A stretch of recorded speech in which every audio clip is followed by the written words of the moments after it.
La vertu de la confiance signifie s'en remettre à Dieu. Se remettre à Dieu. Tu te remets à Dieu. Et non à un homme. Et il continue, dit, l'explication dit, elle implique aussi l'abandon total de soi. Une reconnaissance de sa propre faiblesse et une dépendance totale de la puissance de Dieu et de la bonté divine. Et quand tu as confiance en Dieu, tu t'abandonnes complètement à lui. Tu as tellement l'assurance, tu as tellement confiance en son amour que qu'il ne peut jamais t'abandonner. C'est pas un mercenaire. Voilà pourquoi dans Jean 10, Jésus dit quoi? Le mercenaire, quand il voit le danger venir, il abandonne ses brebis. Mais moi, le bon berger, j'affronte le mercenaire, j'affronte le danger. Mais le mercenaire, lui, il fuit. Et plus tard dans la Bible, vous allez voir que David aussi disait cela. David dit, quand un ours venait prendre une brebis, que lui va jusqu'à tirer l'agneau de la bouche, de la gueule du lion ou de l'ours. Et c'est ça qui lui donnait la force. Et il a imaginé que Goliath était comme ces ours-là. Est-ce que tu as confiance en ton Dieu? Si tu as confiance en Dieu, c'est la preuve que ce que tu traverses là ne te tuera pas. Daniel a écouté qu'ils vont l'envoyer dans la fosse au lion. Daniel n'a pas eu peur. Il dit, si c'est Dieu que j'ai adoré, le vrai Dieu que j'ai adoré, et il veut m'amener dans la fosse au lion, il n'y a pas de souci. J'ai confiance que même dans la fosse au lion, Dieu ne m'abandonnera pas. C'est pourquoi quand vous venez à Dieu sans révélation, les épreuves vont vous emporter. Venez à Dieu par révélation. Cherchez profondément Dieu, Ne laissez pas superficiel. De façon individuelle, chacun de nous doit avoir une intimité avec Dieu afin de pouvoir rechercher cette paix intérieure avec Dieu, de creuser cette confiance en Dieu. Et Daniel a eu la force de surmonter aux épreuves. Ouais, Daniel n'avait pas prié contre ses ennemis. C'est pourquoi la Bible déclare dans le psaume 60, je crois, verset 14, avec Dieu nous ferons des exploits. Et lui il va écraser nos ennemis. Daniel a fait des exploits. Daniel a été sauvé de la fosse au lion parce qu'il a eu confiance en Dieu. Et la confiance en Dieu, c'est une puissante vertu qui peut activer ce qu'on appelle le ministère des anges dans ta situation. Dieu a envoyé un ange fermer la gueule du lion parce que Daniel a eu confiance. Sans la confiance, qu'est-ce qu'on peut faire? Voilà pourquoi Dieu nous demande d'avoir confiance en lui et en ses représentants dans 2 Chroniques 20:20. Il dit, si tu as confiance en Dieu, tu seras affermi. C'est-à-dire tu auras le fondement, mais tu n'as pas encore réussi.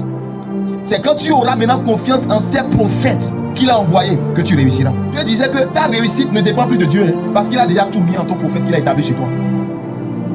Maintenant, il y a d'autres qui disent, j'irai chercher Dieu, j'irai chercher Dieu. Tu veux le voir où? En allant chercher Dieu, tu peux trouver le diable. Gloire à Dieu. Est-ce que je dis qu'on ne doit pas de façon individuelle chercher sa volonté? Non. Dans les épreuves là, on se déguise en mendiant. Dans les épreuves, on doit avoir les mines renfoyées. Donc les gens doivent savoir que tu souffres. On présente des apparences vraiment que Dieu nous aide. Mais la Bible dit que Daniel a donné une occasion pour qu'on connaisse son Dieu. Les épreuves que tu traverses là, c'est pour que le Dieu que tu adores puisse se manifester en puissance. Les gens doivent remarquer le Dieu que tu traverses, le Dieu que tu as, à travers les épreuves que tu traverses. Donc lorsque tu perds confiance, les gens n'auront plus confiance en ton Dieu. Les gens ne vont plus croire en ton Dieu parce que tu as perdu confiance.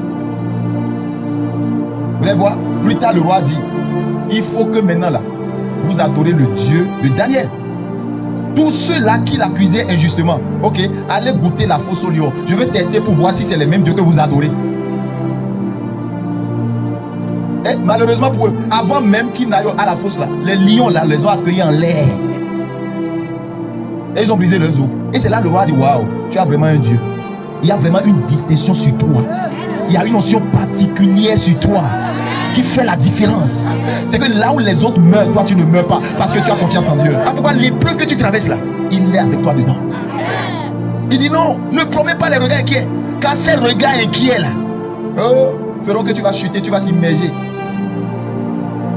Regardez Pierre, il a vu Jésus. Jésus dit, viens Pierre, tu peux venir marcher sur l'eau comme moi. La Bible dit que Pierre a eu confiance en la parole que Jésus a envoyée. Et il a commencé par marcher comme Jésus. Il a manifesté le surnaturel. Pourquoi il a manifesté? Parce qu'il a cru à la parole.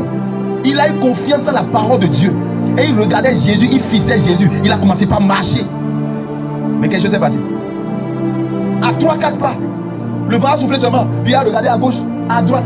Il s'est enfoncé. Et c'est ce que nous faisons. Le secours te viendra de qui? De Dieu ou des hommes? Non, le secours te viendra de Dieu. Mais laisse-moi te dire que c'est les hommes que Dieu va utiliser pour toi. Et ce sont les hommes que Dieu a mis ton amour dans leur cœur.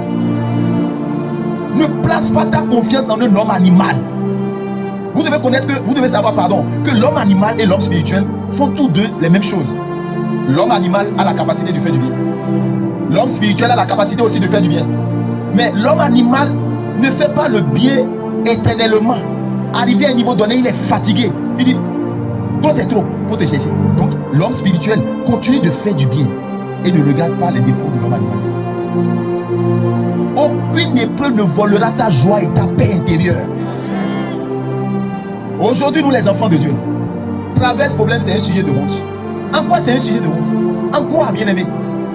Si vraiment tu comprends que l'épreuve qui est venue devant toi est pour te préparer pour ta grandeur, est un escalier pour que tu accèdes à la royauté, ça ne doit pas être un sujet de honte.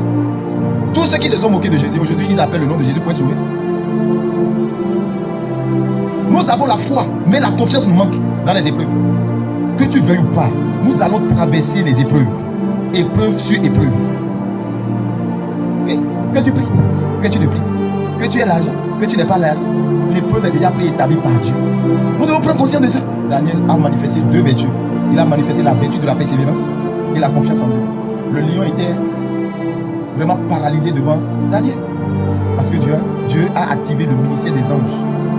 Et Daniel était là avec les lions de mer. Ouais, comment les vertus nous protègent. Alléluia. Ça est si Dieu a agi. Pardon, persévère dans ta situation. Aie confiance en Dieu. Amen. Tu vas t'en sortir. L'épreuve ne va pas durer à toujours. La même épreuve, ce n'est pas les mêmes épreuves que tu as. Il y a d'autres là, tu as traversé, c'est déjà fini, tu as oublié. C'est la même manière, ce que tu traverses aujourd'hui sera oublié aussi. Rappelle-toi de comment Dieu t'a sauvé, t'a libéré de l'autre situation et continue d'avoir confiance en lui pour le présent. Maintenant, pourquoi toi tu vas mettre en oubli ce qu'il t'avait déjà fait? C'est ça qu'on appelle être ingrat. Si le diable te rappelle ce que Dieu n'a pas encore fait dans ta vie, toi, rappelle-lui les bienfaits de Dieu dans ta vie et il va disparaître. Alléluia. Gloire à Dieu. Il dit, béni soit l'homme qui se confie en l'Éternel. Béni soit l'homme qui se confie en l'Éternel et dont l'Éternel est l'espérance. Qui est ton espérance? Dieu. Si Dieu est ton espérance, laisse-moi te dire, il ne déçoit jamais. Jérémie 17, le verset 7 à 8. Il dit, il est comme un arbre planté près des eaux. Celui qui a confiance en Dieu est comme un arbre planté près des eaux, qui étend ses racines vers le courant. Il n'aperçoit point la chaleur quand elle vient. Et son feuillage reste vert. Dans l'année de la sécheresse, il n'a point de crainte. Et il ne cesse de porter du fruit. Waouh! C'est celui qui a confiance en Dieu, ça. C'est l'homme spirituel et non l'homme animal. L'homme animal, il n'y a pas ce que tu vas faire à l'homme animal et il sera reconnaissant.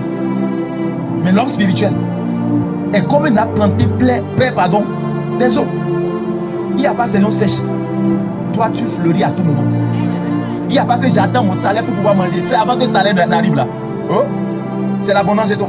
Commence à partir de l'abandon total qu'il a de Dieu. Commence à partir du fait qu'il dépend totalement de la puissance de Dieu. Et c'est ça la confiance en Dieu. Il a tellement l'assurance que rien ne peut l'enlever de la présence que Dieu va agir. Même au dernier moment, quelque chose va se passer. Et il n'a pas peur. Il n'a pas peur. La peur ne vient pas de Dieu. Il dit, je vous ai donné un esprit de courage, un esprit de force et d'amour. Pas un esprit de peur. L'esprit de peur ne vient pas de Dieu. Non. Où est ta confiance en Dieu? Où est ta confiance? La confiance, ce n'est pas Dieu dans la bouche. Seule la confiance va te faire sortir de ce trou dans lequel l'ennemi t'a mis. Seule la confiance en Dieu. Lui seul sait que tu es vrai. Parce qu'il connaît la profondeur de ton cœur. Voilà pourquoi, si Dieu ne te dit rien, que c'est les hommes qui disent, on a mal là. Alléluia. Aie confiance en Dieu. Ne t'appuie pas sur ton intelligence, sur ta sagesse.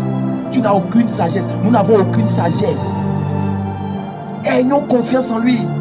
C'est pourquoi David n'a jamais échoué. Toutes les fois où David allait en guerre, il faisait toujours recours à Dieu. Il faisait toujours confiance en Dieu que Dieu va lui donner une nouvelle stratégie. Il ne s'appuyait pas sur ses expériences passées.